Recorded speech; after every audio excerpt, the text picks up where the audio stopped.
Good afternoon, everyone. Thank you all for coming out for our shark presentation that we have today. Before we begin, I have a few announcements to make. There are so many people in here, so just keep in mind that since it is so packed, in the event of emergency, just stay calm. And we have exits at the front, and an exit back here, and exits on the side. So, are you all excited to be here today? Yes? Okay. Also, this coming Tuesday is July 4th. So we will be closed here at the library. There will be no performance on Tuesday. And without further ado, I would like to welcome Nicholas and Savannah. They are here from the Newport Aquarium's Wave Foundation, and they have brought some sharks, and they're going to have some information about sharks for you all. So let's give them a round of applause. As he was saying, my name is Nick, and this is Savannah, and we are from the Wave Foundation. So real quick, about the Wave Foundation, we are the non-profit part of the Newport Aquarium. So we get to do all the fun parts that happens at the aquarium. So we bring out the cool animals to teach you guys all about them. So we do conservation, education, and volunteering. Now, I'm going to be asking a lot of questions. So if you guys can stay really, really quiet for me and just raise your hand and I'll call on you, that would be amazing because that's really the best way to learn. Just raise your hand and I'll call on you. So, first question, pretty easy. Who's been to the Newport Aquarium before? Raise your hand. Awesome. That's really cool. I'm going to have to remember like these people. I'm going to. So, next question. What do we have here? What is this animal? Nice. It's a cat shark. Going straight to the species. So these guys are coral cat sharks. So, nice. So, these are sharks, but what type of animal is a shark? What type of animal is a shark? Fish. It's a type of fish. So would you catch these around here? Probably not. Probably not. Actually, definitely not. So what are some things you might catch here? Some, maybe like catfish, some carp, maybe bluegill, some bass. So of those guys look really different from these. So what are some differences between, say, a bluegill and the sharks that we have with us? Because they're both types of fish. There we go. So, these guys, the reason you'll never catch one around here is because they only live in saltwater. Sharks can't survive in fresh water, whereas fish, like bluegill, not the bluegill itself, but bony fish, live in both. Also, I give you a hint for another difference. But there is one exception. The bull shark actually has been found in the Ohio and Mississippi rivers because they can survive in freshwater for short periods of time. So sadly, they're also the most aggressive type of shark as well.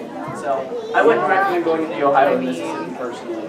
So what else might be a difference? Don't worry, that's me. Mommy! It's okay, JD. What was it? I don't know. Okay, many fish are also spotted. So it's not going to be spotted.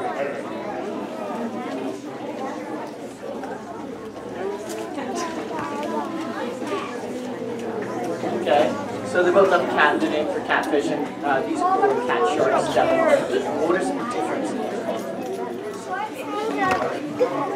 Mommy! It's okay, JD. There we go, that's what I was looking for. So, these guys, can you wiggle your ears and your nose? That is something called cartilage. And these guys are made of that. So they're not made of bones like in our arms and such. They're made of cartilage. So that's why they're really flexible. Instead of, say, like a bluegill, how they're kind of funkier in their movement, kind of a stiff back and forth, whereas these guys can just kind of wiggle around. Now, that being said, their spine and jaw actually are cartilage as well, but calcium ended up gathering around those parts and essentially made them much stronger, kind of like our bones. So, does anyone know what the only bone is in their body? Not back here. Not the jaws, the teeth. There we go. Because the jaws are cartilage, but the teeth are the only bone in their body. Now, there was a shark about this, had a tooth about this big, called a megalodon.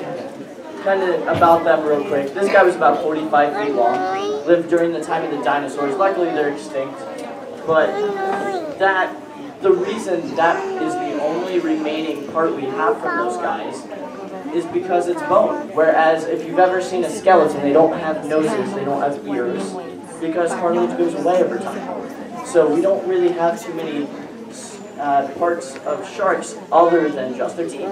So we've learned that on average, about every inch on a shark's tooth is about 10 feet of shark. So that shark was about 45 feet long. Or for a good example, probably about the length of this entire room, from side to side. Now, kind of off of that, I'm scared. how about, what do sharks eat? What might they eat? So rays, there's a hammerhead sharks who actually specially made to eat rays. They'll use that hammer of theirs to slam down a stingray, pin them to the ground, and their mouth is right next to that hammer, so they have a nice meal. So there are 3 types of eaters in the shark family. So one, you mentioned, is flesh-eating sharks, so things like the great white shark. This is a great white shark, y'all. So things like the great white shark, they are going to tear flesh off. A lot of the times they'll have teeth that point back to the back of their throat. What that does is help tear meat off of things like seal flippers and such if they get caught, so they still get a nice meal. What are the other 2 though? Does anyone know? Not omnivores, so all sharks do eat meat.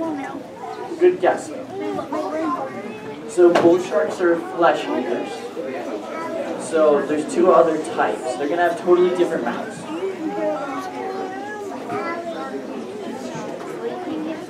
Yes, so the whale shark, so the largest shark, it's about 40 feet long. It's the whale shark, and those guys are filter feeders. So they'll swim around with their mouth wide open, wider than I am tall, and they're going to catch as much krill and plankton as possible. So that's the other main type, and then the third one isn't quite as frequent, so I'm just going to go on and show you guys. So this here is a shark ray jaw, and these guys are going to eat crustaceans. So the third type of eater is actually the shell eater. So these guys use these nice molar-like teeth to crunch up things like lobsters and crabs and little krill and shrimp and such.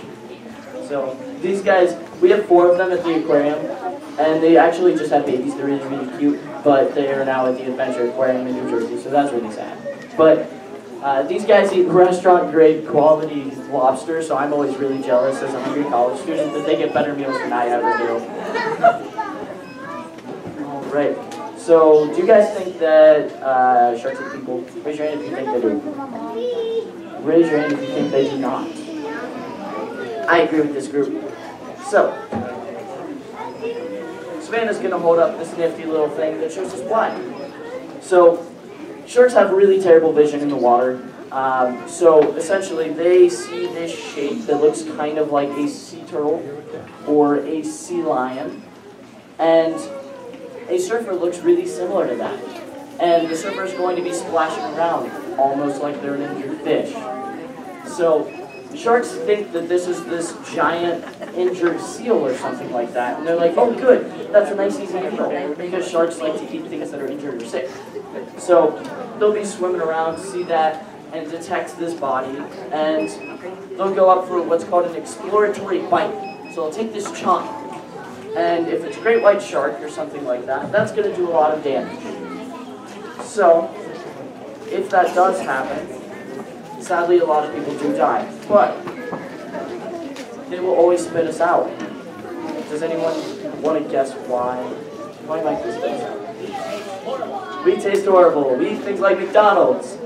We drink things like pop or soda, or whatever you want to call it around here. I don't know what regions call it what, so I always just say pop or soda.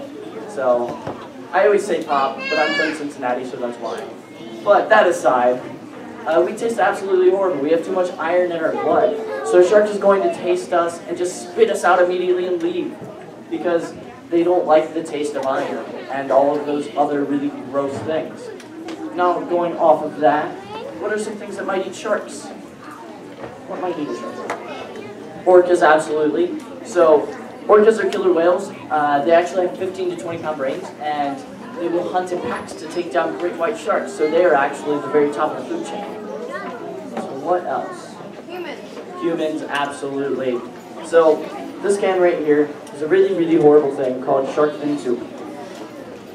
Now, you guys can check this out here in just a few, but that soup, what they do, they will cut the fins off of the shark, toss this shark overboard, and it will drop to the bottom of the ocean because it can't swim and it doesn't have fins to balance anymore. So it'll just sit on the bottom of the ocean. And if that shark isn't eaten, it's actually going to drown. Because sharks, what's special about their gills is they constantly have to stay swimming in order to get oxygen. Otherwise, they end up drowning. Now, with every rule, there's an exception. Like I said a couple of times earlier. So, a lot of sharks that are bottom dwellers and all stingrays actually have a really special organ called a spiracle. And that's this little tiny hole behind their eye. It's going to pump water over their gills. So, they can stay on the bottom and be totally fine, whereas things like a great white shark always have to swim even while they're asleep. So they can only they have to turn half their brain off at a time to sleep while being completely aware to everything else around them because they're not able to stop swimming or hide or anything like that. Alrighty, so all that said, a couple of other things that might eat sharks. Other sharks are definitely going to eat sharks. In fact, mommy sharks tend to like to eat baby sharks if they're hungry. So all of you guys should thank your parents for not eating you when they had you. Because I'm sure they were kind of hungry and a little bit grumpy at the time. So definitely thank your parents for not eating you. But groupers definitely can eat some sharks. They're about 500 pounds. They're big. And then people are really kind of the #1 harm for sharks. So, with that in mind, what do you guys think are some ways that we can help these guys? What are some things we can do to help sharks? Yes. So, all the adults that have a smartphone, I want you guys to download the Monterey Bay Aquarium Seafood Watch app. What that does, you can type in the type of fish that you want, say bluefin tuna, and bluefin tuna is extremely popular for people to eat. But their numbers are dropping critically, very, very quickly, and they're actually set to be extinct in the next 20 to 30 years. So, you can type in bluefin tuna, this app will say, hey, don't eat that, but you can eat the whitefin tuna that's right next to it on the menu. So, that app really helps us make good, sustainable food choices, because one of the best things we can do to save every single animal in the ocean is not eat the food they have to eat, and to make sure that we're not taking too much of it, and make sure that we're fishing the right way because we're catching too many of the wrong things. Because fishermen will cast these giant nets, catch things like sharks, they'll catch penguins, they'll catch dolphins, whales, all the wrong things, and they actually end up having to kill them a lot of the time because they end up injured, and that's really, really sad. Alright, so there's a lot of other ways we can help sharks. Mainly just kind of making sure we're eating the right things. Just recycle, reuse, put your trash in the right spot. It's really easy. All wind. If something like trash ends up in the wind, all wind leads to the water, and all water leads to the ocean, and when a plastic bag or something like that gets in the ocean, it looks a lot like a jellyfish. And sea turtles love to eat jellyfish, and sharks love to eat sick things and sea turtles. So then the shark gets sick and dies. So there's a lot of little life changes that we can do in order to just make the entire world a better place for these guys. Now, a little bit about them, and then I'll get on to the really exciting part. So these guys are coral cat sharks. They're from the Indo-Pacific, so they live around Australia and India. And as their name suggests, they live in the coral reefs. And what's really cool about them, they have cat-shaped eyes that are really shiny. And since they are nocturnal, those eyes are specialized to help them see at night, because all their predators are out during the day, and these guys like to hide during the day. So they'll just kind of, the reason they're really small, they like to squeeze down into the tiny little pockets of the coral reef, so all the big sharks swimming around can't eat them. And then they come out at night to eat all the little tiny crabs and such, and little tiny shrimp, because they have mouths a little bit more like this. So there's not really anything to be afraid of. They've never bitten anyone, and if they did, it wouldn't be too bad. Now, if you guys have questions, feel free to come up here and ask us here in a few minutes. But can everyone show me 2 fingers? All right. So with all the animals at the aquarium, we touch with 2 fingers. The reason for that, you don't want to touch with an open hand because it kind of looks like a mouth, like you're trying to grab them. That makes them really nervous. So just 2 fingers really gently down the middle of their back. You also don't want to touch their face or anything like that. That's like a stranger poking you guys in the face. You wouldn't like it, so they wouldn't like it. So just really gently down their back. And make sure you get hand sanitizer after, which is right here. And if you have any questions, feel free to ask any of us. But if we want to go on ahead and form a line, kind of right here really slowly. Actually, 1 second. Everyone stay in place. I'm going to hand the mic to this guy so he can direct you. If you all would like to pet the sharks today, kind of form a line around the bookshelf. Along that wall. We're going to move the line around the bookshelf. That means, I think that means the far side of the bookshelf. Everybody.